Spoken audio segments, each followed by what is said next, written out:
শুভেচ্ছা। দেশের সংবাদে স্বাগত জানাচ্ছে সুমাইয়া সাজ্জাদ। শুরুতেই সংবাদ শিরোনাম। তারেক রহমানের নিরাপত্তা বেহুলার বাসর ঘরের মতো যেন ছিদ্র না থাকে, বলল রুহুল কবির রিজভী।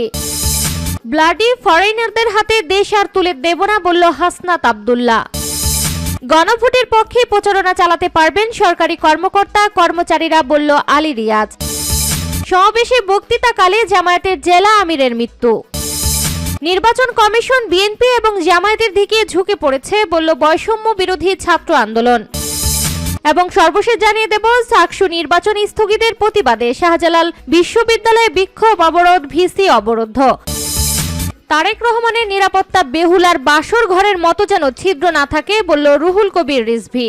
অন্তর্বর্তীকালীন সরকারের উদ্দেশ্যে বিএনপির সিনিয়র যুগ্ম মহাসচিব রুহুল কবির রিজভী বলেছেন, বিএনপি চেয়ারম্যান তারেক রহমানের নিরাপত্তায় কোনো ধরনের ফাঁক যেন না থাকে। তারেক রহমানের নিরাপত্তা হতে হবে সম্পূর্ণ নিরুচ্ছেদ্র, বেহুলার বাসর ঘরের মতো যেন কোনো ছিদ্র না থাকে। রোববার 19 জানুয়ারি রাজধানীর লালমাটিয়ায় মহিলা কলেজের পাশে গণ অভ্যুত্থানে নিহত শহীদ ফিরোজ আহমেদের স্ত্রী ফিরোজা আক্তারের সঙ্গে সাক্ষাৎ শেষে সাংবাদিকদের এক প্রশ্নের জবাবে তিনি এসব কথা বলেন। রিজভী বলেন, তারেক রহমানের নিরাপত্তা নিয়ে সংবাদ প্রকাশ হয়েছে, আমরা এই বিষয়ে উদ্বিগ্ন। বারবার বলেছি, চেয়ারম্যানের নিরাপত্তার বিষয়টি সরকারকে সর্বোচ্চ গুরুত্ব দিতে হবে।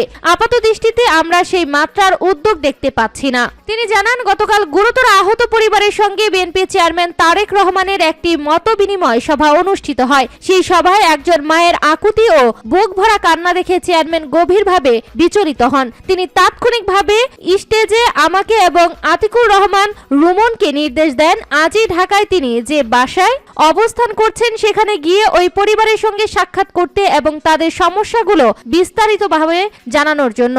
রিজভী বলেন, আজ আমরা সেই নির্দেশনা অনুযায়ী চেয়ারম্যানের পক্ষ থেকে কিছু সহযোগিতা নিয়ে এসেছি। আমরা শহীদ ফিরোজের পরিবারের কাছে এসেছি। শহীদ ফিরোজ রাজশাহীর গোয়ালিয়া থানার বাসিন্দা। 5 আগস্ট পলাতক ফেসিবাদ বিদায়ের সময়ও নির্বিচারে মানুষ হত্যা করতে করতে গেছে। শহীদ ফিরোজ তারই আরেকটি নির্মম নির্দেশন।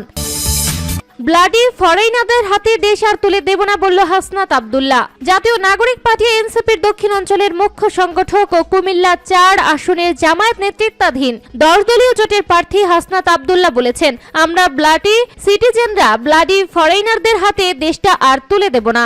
আমাদের মাথায় রাখতে হবে, এই লড়াইটা আমাদের প্রজন্মের লড়াই। এ সময় তিনি আরো বলেন, আমাদের রক্তের উপর দাঁড় করাইয়া এই বাংলাদেশকে আর কোনো বুর্জোয়াদের হাতে তুলে দেব না। হাসনাত আব্দুল্লাহ বলেন, যে বয়সে আমাদের একটা নির্বার জীবন কাটানোর কথা, পরিবারকে সময় দেওয়ার কথা, মা বাবার কাছে নিরাপদে থাকার কথা, কিন্তু এখন আমাদের রাজপথে, কোর্টের বারান্দায় এই বয়সেও আমাদের মৃত্যু পরোয়ানা মাথায় নিয়ে চলতে হয়। আমরা ঘর থেকে বের হলে জানি না আবার নিরাপদে ঘরে ফিরবো কিনা। সন্তান জানে না তার বাবা ঘরে ফিরবে কিনা। হাদি ভাইয়ের সন্তান আর কোনোদিন হাদি ভাইকে ফিরে পাবে না। এই সময় তিনি শহীদ ওসমান হাদির কথা স্মরণ করে আবেগ আপ্লুত হয়ে কেঁদে ফেলেন আর বলেন, আমার সামনে যারা বসে আছেন তারা খেটে খাওয়া বাবার সন্তান। এখানে কেউ এমপি, মন্ত্রী বা সচিবের ছেলে এসে বসেনি। এখানে যারা বসেছে প্রত্যেকজনই ব্লাডি সিটিজেন, যারা দেশের জন্য রক্তের প্রয়োজন হলে রাস্তায় আসে, যারা দুর্নীতির বিরুদ্ধে রাস্তায় আসে। আপনাদের রক্তের উপর বাংলাদেশ দাঁড়িয়ে আছে। গণভোটের পক্ষে প্রচারণা চালাতে পারবেন সরকারি কর্মকর্তা কর্মচারীরা, বলল আলী রিয়াজ। সরকারি কর্মকর্তা কর্মচারীরা গণভোটের পক্ষে প্রচারণা চালাতে পারবেন বলে মন্তব্য করেছেন প্রধান উপদেষ্টার বিশেষ সহকারী অধ্যাপক আলী রিয়াজ। সোমবার সকালে ময়মনসিংহের টাউন হল অ্যাডভোকেট তারেক স্মৃতি অডিটোরিয়ামে গণভোটের প্রচার ও ভোটার উদ্ধতকরণের উদ্দেশ্যে বিভাগীয় কর্মকর্তা ও প্রতিনিধিদের সঙ্গে মতবিনিময় সভায় তিনি এই মন্তব্য করেন। আলী রিয়াজ বলেন, সরকারি কর্মকর্তা কর্মচারীরা অবশ্যই গণভোটের পক্ষে প্রচারণা চালাতে পারবেন, এতে কোনো বাধা নেই। দেশে যেন অতীতের শাসনের পুনরাবৃত্তি না হয়, গণভোটে হ্যাঁ ভোটের মাধ্যমেই তা নিশ্চিত হবে। তিনি বলেন, এক ব্যক্তির ইচ্ছায় যেন দেশ পরিচালিত না হয় সে দায়িত্ব শহীদরা দিয়ে গেছে।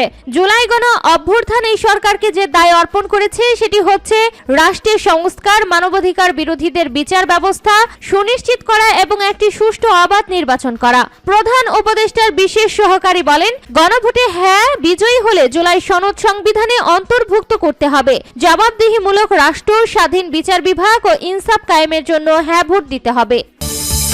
সমাবেশে বক্তৃতাকালে জামায়াতের জেলা আমিরের মৃত্যু।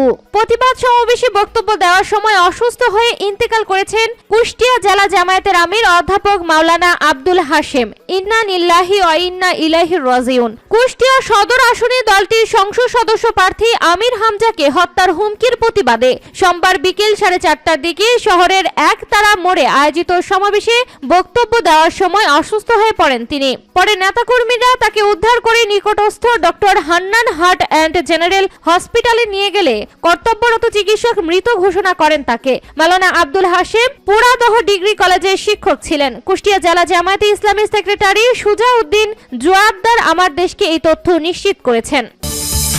নির্বাচন কমিশন বিএনপি এবং জামায়াতের দিকে ঝুঁকে পড়েছে বলল বৈষম্য বিরোধী ছাত্র আন্দোলন। নির্বাচন কমিশন বিএনপি এবং জামায়াতের দিকে ঝুঁকে পড়েছে বলে অভিযোগ করেছেন বৈষম্য বিরোধী ছাত্র আন্দোলনের মুখ্য সংগঠক হাসিব আল ইসলাম। দ্বৈত নাগরিকত্ব এবং ঋণ খেলাপির অভিযোগ ওঠা ব্যক্তিদের মধ্যে যাদের মনোনয়ন বৈধ ঘোষণা করা হয়েছে সেই সিদ্ধান্ত প্রত্যাহার করতে নির্বাচন কমিশনকে 24 ঘন্টা সময় বেঁধে দিয়েছে সংগঠনটি। সোমবার দুপুরে ঢাকা বিশ্ববিদ্যালয়ের মধুর ক্যান্টিনে বৈষম্য বিরোধী ছাত্র আন্দোলনের জরুরি সংবাদ সম্মেলনে হাসিব আল ইসলাম এই অভিযোগ করেন। দ্বৈত নাগরিকত্বধারী ও ঋণ খেলাপির অভিযোগ ওঠাদের মধ্যে যাদের মনোনয়ন নির্বাচন কমিশন বৈধ ঘোষণা করেছে এর প্রতিবাদে এই সংবাদ সম্মেলন করেছে সংগঠনটি। সংবাদ সম্মেলনে হাসিব আল ইসলাম বলেন, আমরা আশঙ্কা করছি নির্বাচন কমিশন দুটি বড় রাজনৈতিক দল বিএনপি ও জামায়াতের প্রতি ঝুঁকে পড়েছে। তারেক রহমান দেশে আসার পর আমলারাও বিএনপির দিকে ঝুঁকে পড়েছে।